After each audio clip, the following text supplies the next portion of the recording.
All right. I said this to you before we started recording today. Do you realize that it has only been 4.5 days since Raw was on television this past Monday night? It seems like 3 weeks with all of the that's been going on. And well, plus are you on drugs currently right now? No. Ailment from your physical imperfection or infirmity? No, and I'd like to thank all the real bad drug addicts for that. Because of you guys, now when someone like me gets hurt, they won't give me painkillers. Go take Advil. Advil? What do I got, my period? Give me something good. That's my doll. For heaven's sake. You didn't realize that? It's any kind of ibuprofen. I live with a bunch of women, trust me. Oh, yeah, I'll have you know that I took a pre-med class one time. I thought you were about to say you took a Midol. No, I took a pre-med class. Well, I wanted to know about the first aid and how to save people's lives and do things and such, but they made me quit over the incident. I haven't been able, as part of the settlement, I'm not able to... The incident? ...render any medical assistance to anybody, even in an emergency anymore. Well, now, okay, I took the class that said that if a severe blood loss, apply a tourniquet, right? So that one time this guy, he fell down, he got his head busted open. So I applied the tourniquet around his neck. Stephen got me out of it, but I'm not allowed to. Don't bring him into this story you've concocted. Don't do that to that man. What? He's a fine defense attorney. But I was told that was the way to handle blood loss. Well, maybe you get some painkillers for that, but no painkillers for blowing out your knee. No pills for you. No pills for me. See, you should have gone in with a neck brace, too, and said, well, looky here, what's happened to me. They did the x-ray. They see what's going on just from the x-ray alone, and they're like, just ice and Advil. Like, what? What if it's throbbing? Ice and Advil. Yeah. Fuck. It's throbbing. That's what she said. All right. So I mentioned Raw. Let's come back in that direction. We got to do this sometime or another. Raw was 4.5 days ago, and with the arrival of my mother-in-law and Harley's veterinarian appointments and Stacy's back doctor appointments and your orthopedic appointments and my loss of electricity and all the other thing we have going on over the past 4 days, we have not acknowledged that it happened or talked about it in any way. And I know a lot of people haven't been clamoring for it, but I don't want to feel like that we're just maligning one of the promotions instead of both of them equally. There was one interesting little piece of business, or maybe two, on the program last week, and otherwise it was what it normally is. But would you like to briefly acknowledge some of the things that happened on Raw on August 21st? I am just so people aren't behind. Yeah, and you have notes and I don't, so I don't remember too much, but I'm sure it'll come back to me as you go through it. Well, let me just smarten you up with the rest of the folks, because I realized in this day and age, especially 3 hours, watching Raw is like one of the shows that you want to watch on PBS until you find out it's a pledge drive. And then Elvis comeback special, whatever. But when you get there, the stuff that you want to see, to get to that, you have to listen to a bunch of people you don't care about talk to you endlessly about shit you don't want to know. Yep. Is that kind of apropos? You could pay $200 and become a gold tier member and get this DVD that you can get for $12 on Amazon. Exactly. Or we would let you watch this program that you wanted to see, but we've got to tell you for 2.5 hours how great we are for bringing it to you. So what gets me is like with the oldies ones, they show these oldies shows, and then they cut them up nonstop to go to the studio so they could pitch you on the pledge drive. But they have the producer of the oldies show, the guy who actually does make money on this stuff, and he's like, yeah, donate, it's a great thing, because they're giving him money. Or whatever. All righty. On Raw, there's problems in the Judgment Day, Brian. You remember this. Damian Priest, Finn Balor, they're openly admitting it now. They've had some disagreements. There's friction. And apparently now J.D. McDonough has come along and attached himself to Finn Balor as Finn's best friend. It's kind of a single white male type of thing where he looks a little bit like the great value version of Finn Balor to begin with, does J.D. McDonough.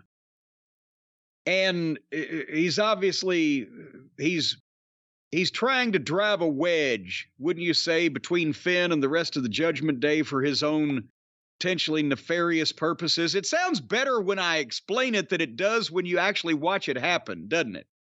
Yeah, he was just kind of there. My big thought was something Cody I think it was Cody, touched on in his promo. He's got a big head on his body. Got a preternaturally large noggin. It's like a little person, but bigger. He's the biggest little person in the whole USA. He's the tallest midget in wrestling. No. Well, no, I remember I told the story. Bobby Fulton fucking asked for 2 midgets. The midget came and brought a fucking old man with him. It was kind of short, but he was obviously not a midget. And he said, "Where's my other midget? I got to have a midget match." And the midget said, "Well, I brought him." "Well, he's not a midget." "Well, he's who I got." So Bobby introduced him as the world's largest midget wrestler. But anyway, J.D. McDonough, here's the problem I have with it. He looks like a nerd that would never be acknowledged by the cool group, the Judgment Day. There's Rhea Ripley, there's Dominic, there's Damian Priest. Finn's kind of on the borderline of, can I see him hanging out with these people? And then you got, the guy with the fucking drive-in movie screen on his forehead over here. But they've acknowledged the issues, and then suddenly Sammy comes out. And he's big over there in Quebec. And the fans oohed forever. Now see, there's so many goddamn tunes. There's Cody's "Whoa!" and there's Seth Rollins's "Oh, whoa!" and there's Sammy, either they're "Ole, ole, ole," or the other thing, which is "Ooh," and I can't do the fucking tunes. But the fans did that forever and wouldn't let him talk, and he milked it. And then after, 3-4 minutes at least, and he genuinely loves this outpouring of affection from the French Canuckians up there. And then he says in French, "Welcome to Monday Night Raw," and Judgment Day music hits. And they come out and surround the ring. But Sammy says, "I didn't come here alone." And of course, here comes Owens. And again, they go crazy for him because he's a French and he's a Canadian. He's a French Canadian. And the people go banana. And Owens comes to the ring and beats up everybody. And the heels powder out to the aisleway and hit their marks perfectly, where they do every week, where then the baby faces can challenge them. "Well, why don't we just have a match tonight against any 2 of you?" And then more French. So amazingly, the first promo segment erupted into violence that set up the main event for the night. That's a revolutionary concept that has never been tried on Raw. Did this pique or refresh or jog your memory? I didn't mean to say jog, Brian. I know you're afflicted over there. Did this refresh your memory in any way? Yeah, because I got burned out on Owens and Zayn, and that hasn't gone away. And Rhea, I like Rhea's hairdo. That looks nice. She's done something different. But no, I mean, like I said, I am burned out on Owens and Zayn. I can respect the fact that especially that local audience, it's a big deal. The atmosphere was great because they're massively over there. And that is a wrestling historical tradition in Quebec, the province of Quebec, going back to the 30s and 40s with, Jacques Rougeau Sr. and goddamn every French Canadian hero they've had is massively over. So that makes a good atmosphere. I just said to myself, I hope we don't get another 6-man with all these people. It wasn't. It was only a 4-man. And we're going to find out later on in the program which 2 of the Judgment Day are going to be men enough to step up to this situation. Because the last thing we would want is a 6-man tag in the main event. We've got a 4-man tag. Then we had New Day wrestled Drew McIntyre and Matt Riddle. And I wrote, who are the faces? Who are the heels? Neither one. The Viking Raiders came in and beat everybody up, and then Drew beat the Vikings up by himself. And happened there. I remember fast forwarding. Then JD and Finn were in the back, and I got to be honest, JD's accent is very thick, and he has a little, just an element of Alvin the Chipmunk in the delivery. And Alvin the Chipmunk? It's a little squeaky. If they're going to do some kind of deal where he's kind of like a psychologically warped, adoring fan of Finn's, then that's kind of what it looks like. So they better be doing that, because he looks like a psychologically warped, a potential stalking, adoring fan of Finn Balor's. And as they're talking, Rhea and Dominic come in and they call Finn away, and they won't let JD come because it's Judgment Day business. But again, I'm thinking, I'm seeing a single white male thing here, or elsewise Finn's getting a short end of this stick because this guy doesn't look like he whipped cream with an outboard motor. Did that jog your memory? Yeah, I mean, I saw it. There's nothing else I could add to that. There's plenty more they could add to it, but they didn't. So then Gunther and Gable. I'm enjoying the program, even with the peripheral effluvia of the Otis and Model Girl and the whole 9 yards. Because again, if they only hadn't done all these things they've done with poor Gable, he's a talented kid. But to wait for the Intercontinental title match with Gunther and Gable, we were 50 minutes into the program, and they had a wrestling match. And again, Gunther takes control, but Gable is good at staying alive and working from underneath. And he would start reversing and riding, and, you know, he's got the wrestling background, but then Gunther might cut him off with a fucking chop. But Gable was having really nice flurries in this. And I mean, I wrote some play-by-play, but it was a nice match. It made sense. They sold what they needed to sell. Gunther is a physically dominant, but Gable is a feisty underdog, and they're both, you know, able to do things in their own way. Great shit. Finally, at one point, Gable hit the fucking German, which was insane. They got the "This is awesome" chance. Chad went for the moonsault. Gunther pushed him off onto the barricade. Nice bump. Beat him up on the floor, but then Gunther misses a chop and hits the post. Gable shoves him face first into the post and hits him with a German and dumps him over the railing. Rolls back into the ring, and Gunther is counted out. He can't get back in time. Gable wins, but it's by count out when he put too much space in between Gunther and the ring. Perfect finish. Everybody gets what they need. I love this shit. Gunther is my favorite wrestler in the world right now. Everything he does is good. His reaction to the finish was great too. Yes, because he sells what's going on around him, and he pitched a fucking fit.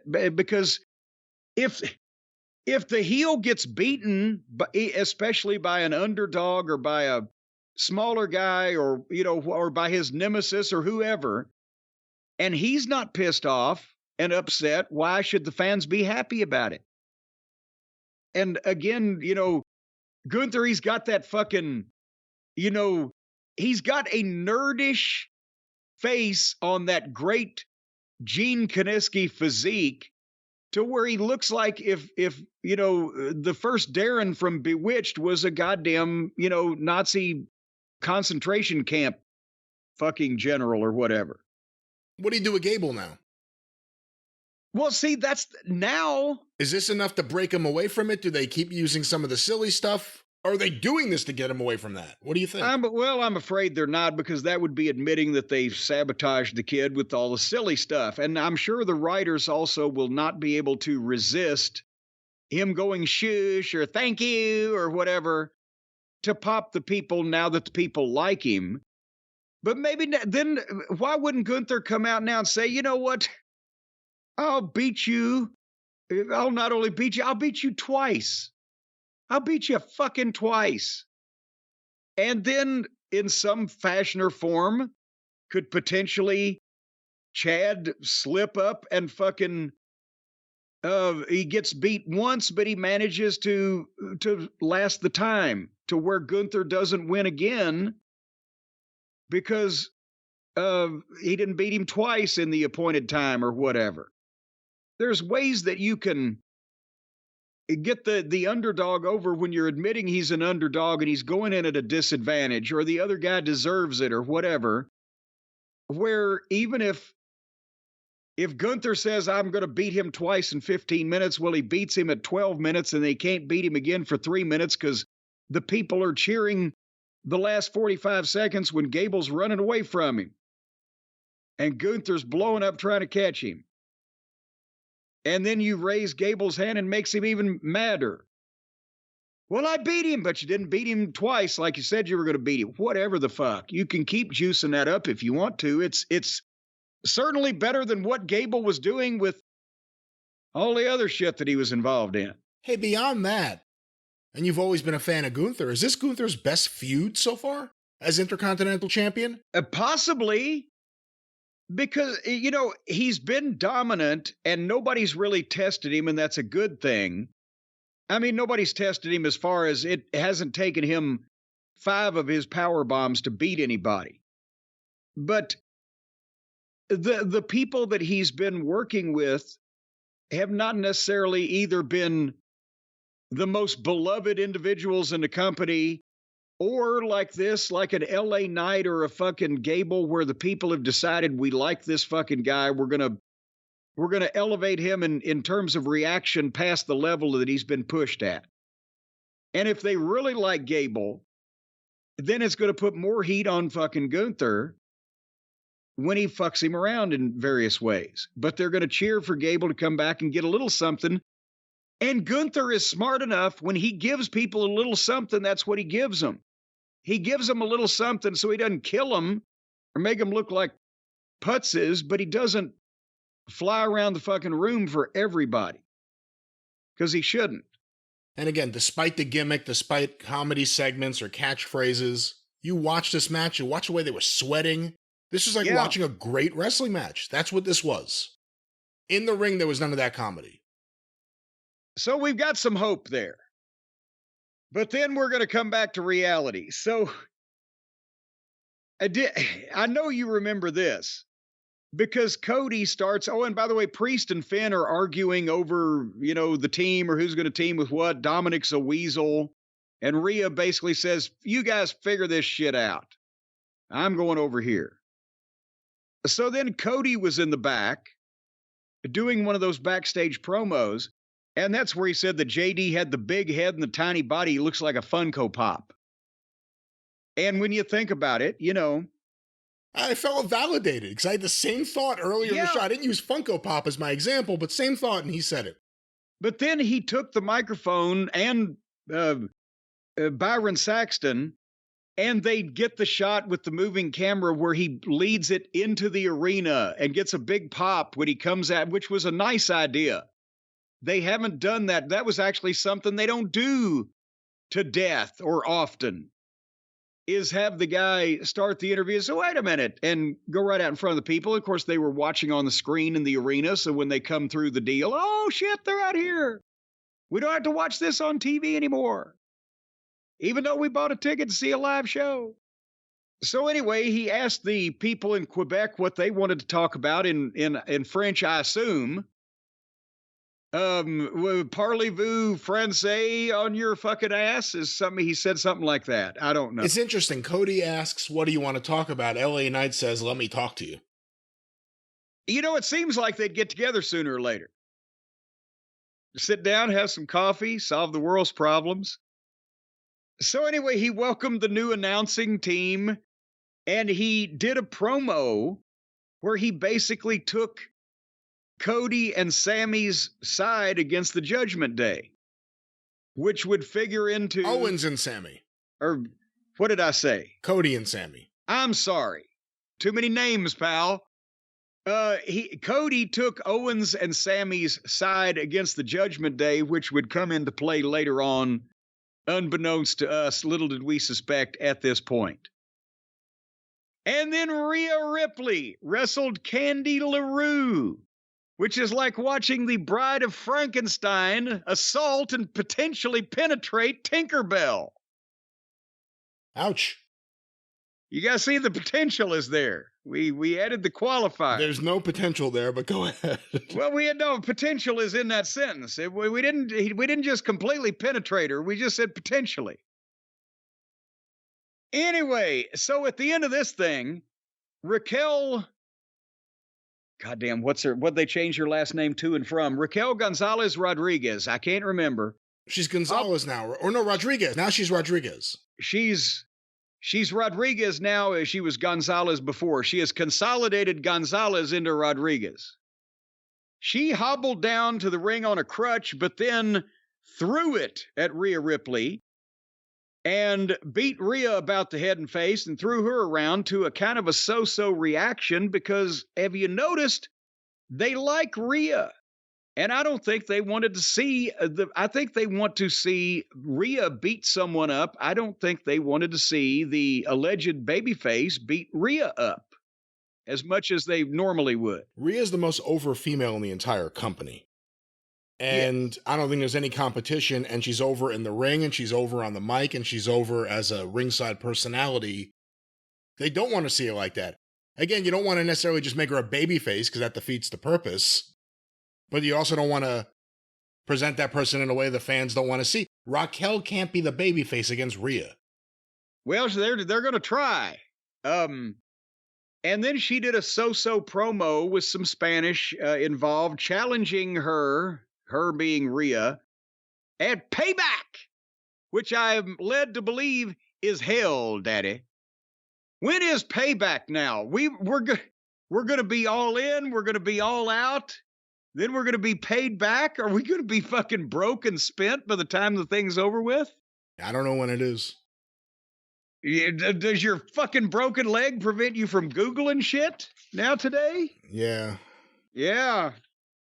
I always knew you were typing with your toes. I could tell. Why did Miz bring out Tozawa and have an argument with him?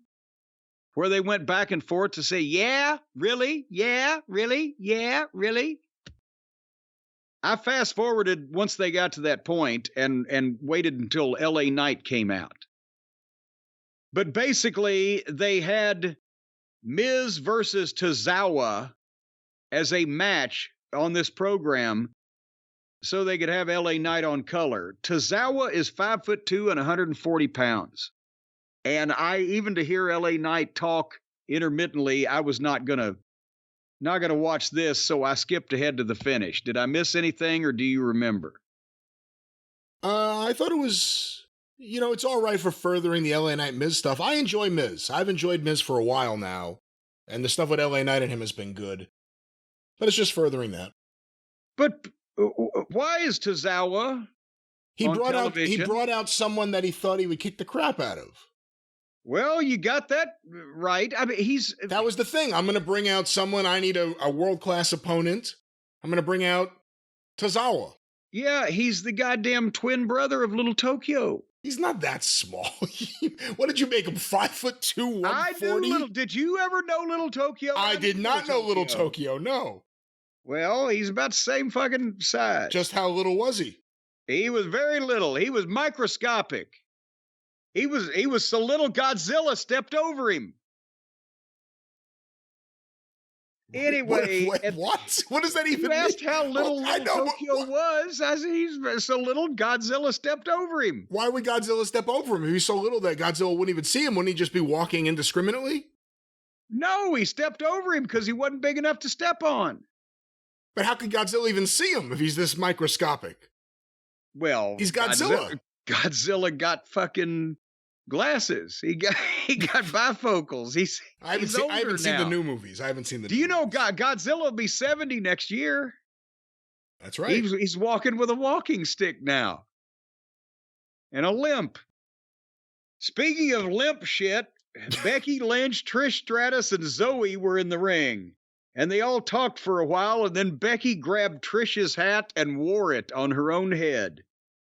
That is what I got out of that segment. You know, I'm weirdly entertained by all of it. I don't know if the rest of the WWE fans are. Because it seems like they try to hijack these Trish segments. They were chanting various things at her in French. He called them frogs. They weren't on SummerSlam. I don't know what to think of all is that this. according to Hoyle up there across the northern border? Is frog? Is that a slur? Is that a name you can say like, well, you idiot or you moron? Where anybody's entitled to be one of those, or is it specific to a race or some type of, naughty language that should not be uttered? Because weren't they chanting French obscenities at her that she wasn't exactly sure what they were? And I certainly am not, because I don't sprechen Sie Deutsch or the French or whatever. I guess it is sprechen Sie Francois? Is it Francois, or is he a massage therapist? I mean, there was a massage therapist named Francois. I don't know where you've gone. I was looking up. No, that's the thing. Do you speak François or Francois? I don't know. Does anybody? Is that the way you say it? Parlez-vous français? That's what it is. Okay. Well, goddamn, it's been a long time since I was up there in Quebec. The reading the road signs hurt my head. Referring to another person as a frog isn't a particularly nice thing to do. However, sometimes British people will call French people frogs. The exact reason for this can be explained. Hold on, there's a few things. Theory 1, frog's legs. Many British people believe this theory to be the case. It's much more recent compared to some of the other theories. Here is the theory. Frog's legs are a delicacy in France. When you think about France and its food, you often think about the frog's legs and the snails that they eat. No! Snails too! This may have led them to being known as frogs to the British people. Theory 2, Low Countries marshland. What? What? While not a low country itself, French people may have picked up the name frogs due to the influence of the Low Countries and their marshy lands. They would often attract hordes of frogs. Hordes of frogs? With their bountiful marshes, which may have led people to name them as such. So these are all just theories. I didn't know that frogs had bountiful marshes. They've attracted this horde of frogs with their bountiful marshes to come and bring the bountiful marshes to France? Well, this one seems a little more... theory 4 here is the counter-revolutionaries. Between 1789 and 1799, the counter-revolutionaries adopted the frog as their mascot or badge. They would have it on flags and let it represent them. This is because the frog was rare compared to other animals used by revolutionaries, like pigs, cats, and dogs. See, now that makes sense. I don't know about the frog legs. If they had it on their flags and they were revolutionaries and counter-revolutionaries and things like that, and like the snake on the Don't Tread on Me flag, all these weird flags they had back in those days. Well, the French people probably had frogs to signify, hey, if you fuck with us, we're going to hop all over you. Finally, the question is asked, is it an insult to call the French frogs? It is insulting to call the French frogs. It is a derogatory term that is used to refer to them as something other than people. Well, is it thought of as something that shouldn't be on television up there, I wonder? I don't know. Is it the F word in Canada? Wouldn't that be something they get in trouble because of Trish Stratus? If Trish Stratus calling people frogs was the last straw that got the WWE kicked off television in Canada after the Attitude Era and everything else, would that not be hilarious? Well, I guess the point is, do you think this stuff is getting over with the audience? No. I said it a while ago. She was the man, and then she came back, and she became big-time Bex, and she was wearing these flamboyant Lady Gaga-like outfits. I think she's lost a step since she went back to being the man. It feels like Becky Lynch is just standing in place. Well, see, I get what you did there also. standing in place instead of running in place because of your infirmity. That had nothing to do with it. Speaking of, well, go ahead. Speaking of infirmary, we have some breaking news. Uh-oh. That I was going to get to earlier, but didn't get a chance. Jim, more sad news for the wrestling business. At the age of 99, Bob Barker has passed away. Oh, okay. You're serious now, then? Yes. All right. I thought you were trying to do a bit here. He was 99 years old. Bob Barker, the host of Price is Right, and Lord knows how many other television game shows throughout history. But I did not realize he was 99 years old. 99! That's even older than 86. Bob Barker, obviously an animal lover. Did you ever see Truth or Consequences with Bob Barker? No.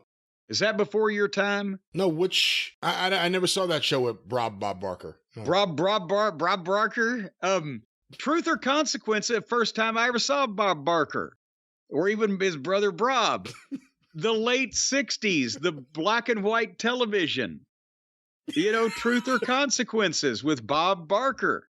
And basically the show was all about either telling the truth or paying the consequences. What were the consequences? Well, it depended. They came up with different stunts and things that you would have to perpetrate if you were not able to divine the truth in the statement that I was fucking 7. I don't remember the whole goddamn rules, but I remember Bob Barker. Truth or Consequences. And The Price is Right came later. I think from his work on The Price is Right, he may have a claim to being the greatest game show host of all time. Well, Gene Rayburn is spinning in his grave right now that you said a thing like that. Gene Rayburn's all right, but he's not the greatest of all. He's a little goofy. What about Richard Dawson? Richard Dawson in a drunk, perverted way, absolutely. But yes, him making out with every woman despite their age or anything else on every episode would probably be problematic today. But you can't honestly place Bob Barker ahead of the incomparable John Daly. Which show did John Daly do? Oh, come on! John Daly, the incredible original host of What's My Line? Don't you remember when they had Bennett Cerf and Dorothy Kilgallen, Arlene Francis, that whole gang back in the 50s? Kitty Carlisle? Kitty Carlisle. I've seen episodes, yes. The really smart people, the urbane folks on television back in the 50s. The hoity-toity. The hoity-toity folks. Well, Bob Barker, WWE legend, has passed away. Can we get back to this toity? Please. Well, the next up on this toity, Piper and Chelsea against Caden and Katana. And Caden and Katana together are 9 feet 6 inches tall. And we were 2 hours and 20 minutes into the program at this point. And then we got the main event. Owens and Zayn against Finn and Priest. And they jump-started it. And they went to the floor. And they got in a 4-way. And then they rang the bell. And then Owens kicked some ass after Sammy kicked ass. And then after about 2 minutes, J.D. McDonough shows up and throws the case in to Finn, but Owens catches it and hits Finn and gets disqualified. And I'm like, what the fuck? We got 20 minutes left on the show, right? And then Priest levels Owens and screams at J.D. McDonough. But while he's doing that, Dominic jumps on Sammy and the fans start chanting Cody. If it wasn't piped in and was really in the arena, it was due to the preconditioning that was very smart that they did in the promo earlier.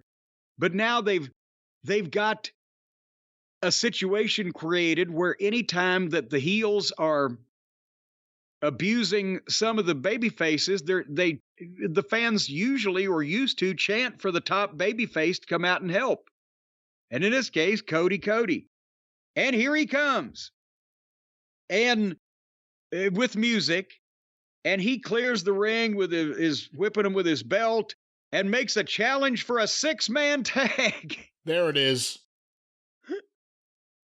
And so we got the 6-man tag, and they go to the break at that point, of course. And when they come back, it's already in progress. And it was a regular WWE TV match. Everybody can work. Nobody's going to do anything stupid. There wasn't going to be anything jaw-dropping particularly either, except that Rhea gave Owens a full body slam on the floor. That was nice. And they milked Cody's presence even in this match until the end. Did he get in and I missed it until the end of the thing? No. Well, they got some heat on Owens, and Cody got knocked off the apron accidentally, and then Owens tagged Sammy, who made a big comeback. But Rhea stopped him, and just as I was writing, where's Cody? He had to stay down for like a minute and a half off getting bumped off the apron. But when Sammy missed the splash, Cody jumps in, Sammy tags Cody. Big comeback, crossroads on Finn, crossroads on Dominic. Then he tags Sammy, and Sammy tags Owens, even though you cannot do that. You cannot tag multiple people into the ring at the same time. They've invented it here recently, but it worked in this environment. Sammy and Owens are fucking tagged in, and they hit the fucking kick and the stunner on Dominic, 1, 2, 3. So everybody was positioned right. Cody saved the day, but then left the glory of the actual victory to the two hometown heroes that combined their efforts to beat the guy, Dominic, that has the most heat, but at the same time, because of the style of his heelishness, he can get beat and still keep it. Very smart finish, but at least they tried to keep us from knowing exactly where they were going from the first of the program to the last. Well, that was Raw. There you go. Boy, your leg is really hurting you, isn't it? It just sucks. I mean, it's the same thing is kind of happening week after week. When there's big things that are peaking, it's, you want to see what's going to happen. And Gunther and Gable was good, but the rest of the show just felt like it's a replaceable Raw show to me. And again, I'm sick of Owens and Zayn. I'm sick of 6-man main events. We ended up getting that. So, it's hard to have any enthusiasm watching it, let alone talking about it. And that's the thing is that we keep saying is that there's nothing to mockery worth, really, on Raw. It's boring. It's 3 hours. It takes forever. The entrances, the spots, the filler, I feel for those guys that have to stand in the ring for 10 minutes watching somebody else do something on the screen while they're in the ring like, Pete with their dick in their hand. But that was Raw. And after that, I don't know how anybody can stay awake. Do you, Brian, do you honestly know if you watch 3 hours of Raw, how can you stay awake? I think it's hard to make it all the way through. I think midway through, you may look for a place to lay down for a bit. Well, I had to quit doing that. I had to quit doing that because I was missing Raw completely because, when I lay my weary head down here at Castle Cornette, I'm laying down on a Helix sleep mattress. And, I mean, even if the Federal Bureau of Investigation is about to indict you on RICO charges, you will still sleep the sleep of angels on a Helix sleep mattress, no matter what's going on. The stress, the worries, the problems in your life, they instantly melt away. You will forget who you are. The next day when you wake up after a night's sleep on a Helix mattress, you will have to ask your wife. Well, you won't actually say, "Who am I, darling?" You'll say, "Who are you, you bitch, and what are you doing in my house?" Because you won't know who she is. You've lost your memory. You've started fresh. No. There are no worries anyone needs to have about losing their memory laying down on a fine Helix sleep mattress. I'm telling you, you just start fresh. It's like you're a brand newborn baby and you've just popped out. In terms of energy, in terms of enthusiasm, in terms of drive to get through the day. Yes. Drive to get through the day. If you speaking of drive to get through the day, you won't be able to figure out how to get to work. You're starting fresh after this night's sleep. You won't remember where to fucking go. You're going to remember everything. There are no memory loss issues attributed to having a good night's sleep. And once you get to work and you can't remember how it is that you do what you're supposed to do, you tell your boss if you recognize him, "Hey, fuck you, fuckface, because I just had the best night's sleep of my life, and it was on a Helix sleep mattress." And folks, you can do the same thing. These Helix sleep mattresses, they're not They're not reserved for the most successful in life, the millionaire, multimillionaire, and billionaire businessmen. No, any drunken bum on the street, any crackhead and wino can sleep on a Helix sleep mattress and be more comfortable. What? That's true. No matter what kind of human being you are. Well, no, any human being could sleep on a Helix sleep mattress. You may need a home. Can't just be anyone on the street. Drag it down the street. Go from underpass to underpass or overpass to overpass, depending on whether you're under it or over it, as to how you look at it. You can, because here's the thing, especially if you don't take it out of the box until you figure out where you're sleeping that night. Let's say you want to order a Helix sleep mattress and you go to helixsleep.com. That's where HELIX, folks, helixsleep.com, and you take the quiz that tells them what kind of mattresses you like, the soft or the firm, or you sleep on your side or your back, or you want to cool down, or you want the special kids mattress where you can stick them in their own room and not have to worry about them. Whatever you want, you take that quiz, and then they send you the mattress. Now, let's say you're homeless. Let's say that you tell helixsleep.com, because they're for everybody.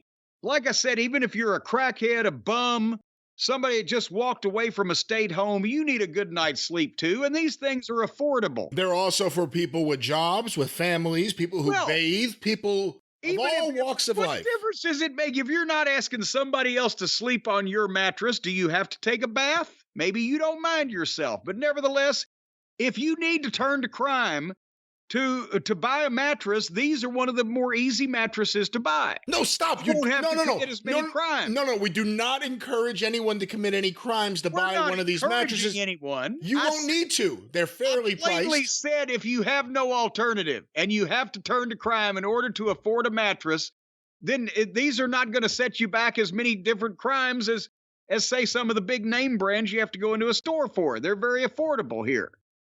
And when they deliver it to you, let's say you don't have any place to sleep that night. Let's say that everybody that you know has kicked you out and you're going to go to the park.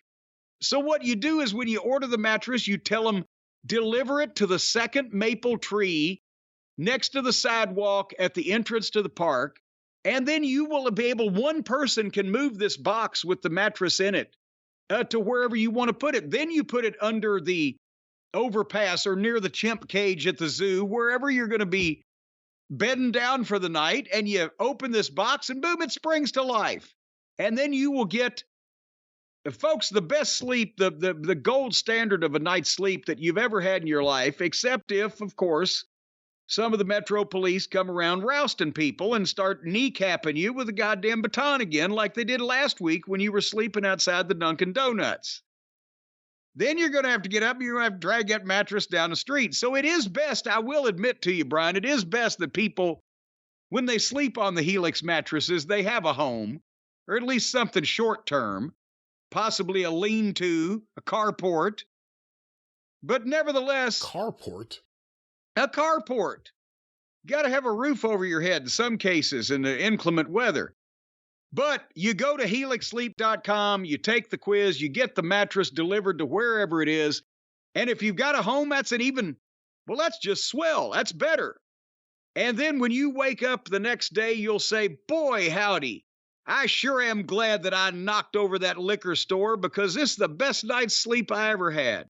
And it's all due to the fine folks at OK Liquors and helixsleep.com. Once again, Helix Sleep is a great mattress. You'll get a great night's sleep. We do not encourage anyone to commit any crimes. And of course, beyond the fun characters and situations Jim just created, for those of you hardworking, everyday living human beings who need a good mattress and have a roof over your head, Helix Sleep is the solution for you. We have a few here in the house that me and my family like, and we think you and your family will like them as well. Yes, everybody's family, whether it's the Last family, Cornette family, Manson family, anybody's family would love these things. And here's something else they've got a guarantee. All Helix mattresses come with a 10 or 15-year warranty, depending on the model, and they give you the premium trial offer to where, do they still do that? Hold on here. Yes, they 100-night trial. So if you get it and you don't like it after 100 nights, you can send it back. They'll give you your money back, or the 10 to 15-year warranty. Let's say, for example, 7 years in, the police come knocking on the door, say, we need to repossess that mattress. It was involved in a crime. Anything like that within 10 to 15 years, they'll give you your money back. And then wherever you got the money to get this mattress, well, the burden's on you and your conscience as to whether you want to return the money to that place or not when you get it back from Helix if you don't like the mattress. Or you could just keep it. Be a criminal. You will like the mattress, and you will like the good night's sleep you have on it. Helix Sleep, what's the promo code, Jim? Well, I'll tell you what the deal is. They're offering 20% off all mattress orders and 2 free pillows for our listeners if you go to helixsleep.com/JCE. This is their best offer yet, and they're saying it will not last long.